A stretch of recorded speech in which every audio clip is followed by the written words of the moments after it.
नमस्कार। डॉक्टर इंदु शर्मा की ओर से स्वर कथा चैनल के सभी सम्मानित श्रोताओं को सादर प्रणाम।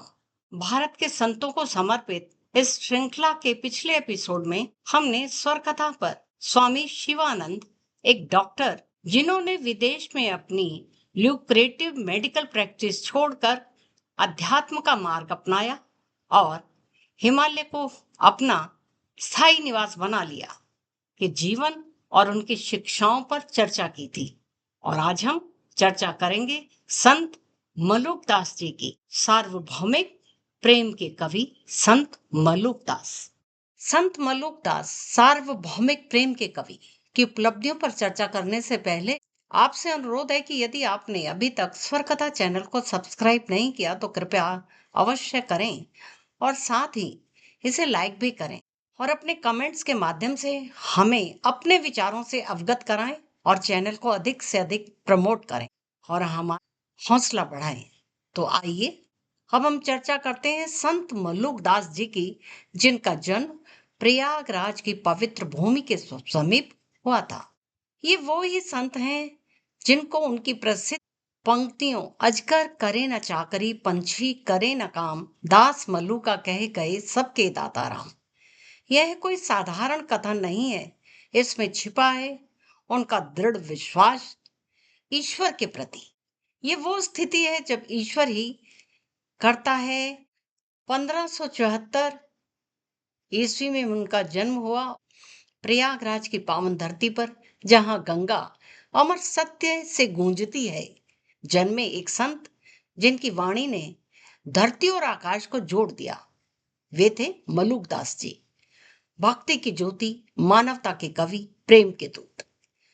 मलुकदास प्रयाग से लगभग 36 मील उत्तर पश्चिम गंगा के दाहिने किनारे पर बसे हुए कड़ा नामक कस्बे में उनका जन्म एक समृद्ध खत्री परिवार में हुआ था। उत्तरी पूर्वी भारत के उन कतिपय स्थानों में कड़ा एक महत्वपूर्ण स्थान है जिनका मध्य युग के इतिहास में विशेष राजनीतिक महत्व समझा जाता था।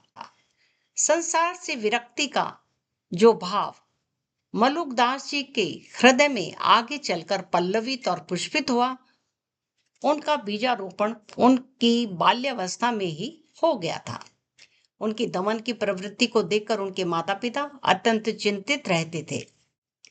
इनकी इस प्रवृत्ति को रोकने के लिए उन्होंने कुछ उपाय करने का निश्चय किया। उनके यहाँ कंबल बेचने का व्यापार होता था। सुंदरदास जी ने अपने पुत्र को उस व्यापार में लगाने का प्रयत्न किया, किंतु इससे उन्हें दान देने के लिए और भी सरल साधन प्राप्त हो गया। वे कुछ कंबल बेचते और कुछ भिखमंगों में बांट देते।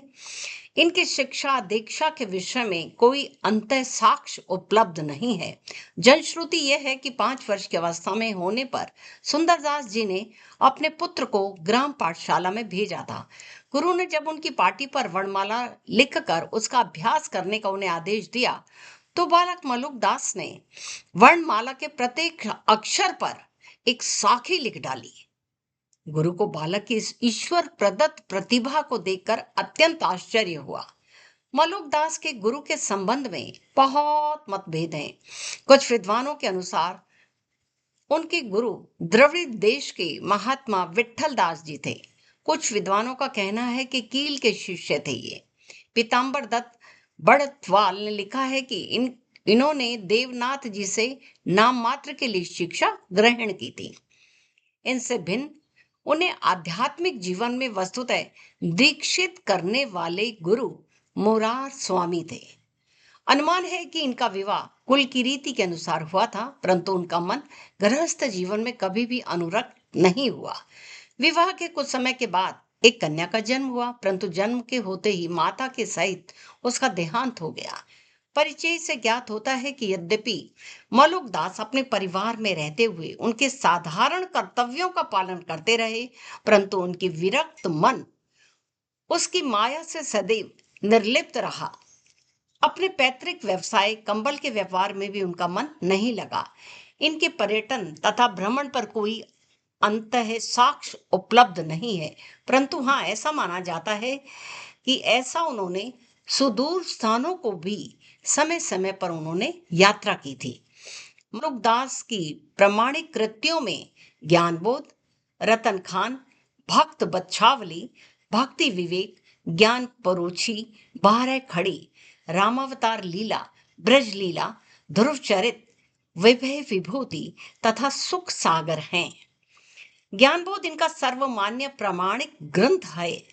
इस ग्रंथ के प्रथम विश्राम में ब्रह्म की भक्त वत्सलता का वर्णन उनकी अन्य ग्रंथ भक्तावछली से बहुत कुछ मिलता जुलता है।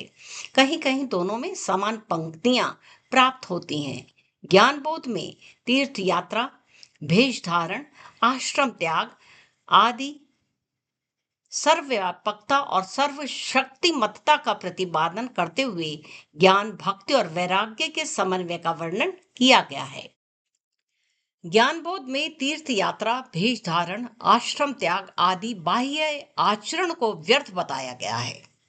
मलुकदास जी ने ब्रह्म के अद्वैत, सर्वव्यापकता, सर्वशक्तिमत्ता तथा का प्रतिपादन करते हुए ज्ञान, भक्ति और वैराग्य के समन्वय का वर्णन किया है। रत्न खान में उन्होंने अपने दार्शनिक विचारों को प्रकट किया। ज्ञानबोध की भांति इस ग्रंथ में भी वैराग्य, संसार की असारता, मोक्ष आदि के भाव व्यक्त किए गए हैं। यद्यपि उन्होंने अपनी सभी कृतियों में भगवत भक्ति का गुणगान किया, परंतु भक्ति विवेक में भक्ति का वर्णन एक स्वतंत्र विषय के रूप में हुआ है। मलुकदास जी ने वैराग्य, आत्मा की नियतनता, सृष्टि उत्पत्ति, अष्टांग योग, प्राणायाम, ब्रह्म के अद्वैत आदि विषयों पर अपने विचार प्रकट किए हैं। वैराग्य की परिभाषा तथा उसके आवश्यक तत्व भक्ति विवेक से साम्य रखते हैं। मलुकदास जी द्वारा लिखित 12 खड़ी मलुकदासी संप्रदाय के बालकों को अक्षर ज्ञान कराने के लिए पहले कंठस्थ करा दी जाती है। इस प्रकार मलुकदास जी की इस कृति का विशेष महत्व हो गया है। इसमें भी ब्रह्म की सर्वव्यापकता, सत्य, अहिंसा, क्षमा, दया, वैराग्य आदि विषयों का वर्णन हुआ है। इसकी भाषा अवधि तथा इसका छंद दोहा है। रामावतार लीला, ब्रज लीला तथा ध्रुव चरित्र आदि रचनाओं में क्रमशः राम, कृष्ण तथा ध्रुव के चरित्र का वर्णन है। विभय विभूति से मलुकदास जी के दार्शनिक विचारों का हमें परिचय मिलता है। ब्रह्म की महत्ता, उसको प्राप्त करने के विविध उपाय, प्राणायाम और उसके साधन की विधि, अष्टांग योग तथा साधन के फल और प्रभाव आदि अनेक विषयों पर भी इसमें विचार प्रकट किए गए हैं। इसमें भी अवधि भाषा और दोहा छुपाई छंदों का प्रयोग हुआ है। सुख सागर में मलुकदास जी ने ब्रह्म के विभिन्न अवतारों का वर्णन किया है। उनकी रचनाओं से तत्कालीन धार्मिक विचारों तथा आदर्शों का परिचय अवश्य मिलता है। निर्गुण विचारधारा के आधार पर मलुकदास जी ने धार्मिक समन्वय के सिद्धांत का प्रतिपादन किया, जिससे उनके विचारों की उदारता प्रकट होती है। उन्होंने अधिकतर अवधि भाषा का प्रयोग किया है। उनके द्वारा प्रयुक्त दोहा चौपाई छंद रामचरितमानस की लोकप्रियता का संकेत देते हैं। मुगल काल में धार्मिक विभाजन के बीच उन्होंने एकता और शांति का संदेश दिया। मलुकदास जी ने कर्मकांड और जाति भेद का विरोध किया और उनका प्रसिद्ध दोहा जाति न पूछो सादगी पूछ लीजिए ज्ञान, हरि को भजे सो हरि का होए। वे निर्गुण भक्ति के उपासक थे, ईश्वर को निराकार रूप में मानते थे। उनकी वाणी में सत्य, सुंदर और शिव का त्रिवेणी संगम था। औरंगजेब ने भी उन्हें सम्मान दिया और गांव भेंट किए। उन्होंने मुस्लिम शिष्य मीर माधव को दीक्षा दी। उनकी सार्वभौमिक दृष्टि का यह प्रतीक माना जाता है। उनका संदेश कबीर, मीरा और गुरु नानक की परंपरा से मेल खाता है। संत मलुकदास जी ने सिखाया कि ईश्वर और मंदिरों और ग्रंथों तक सीमित नहीं है।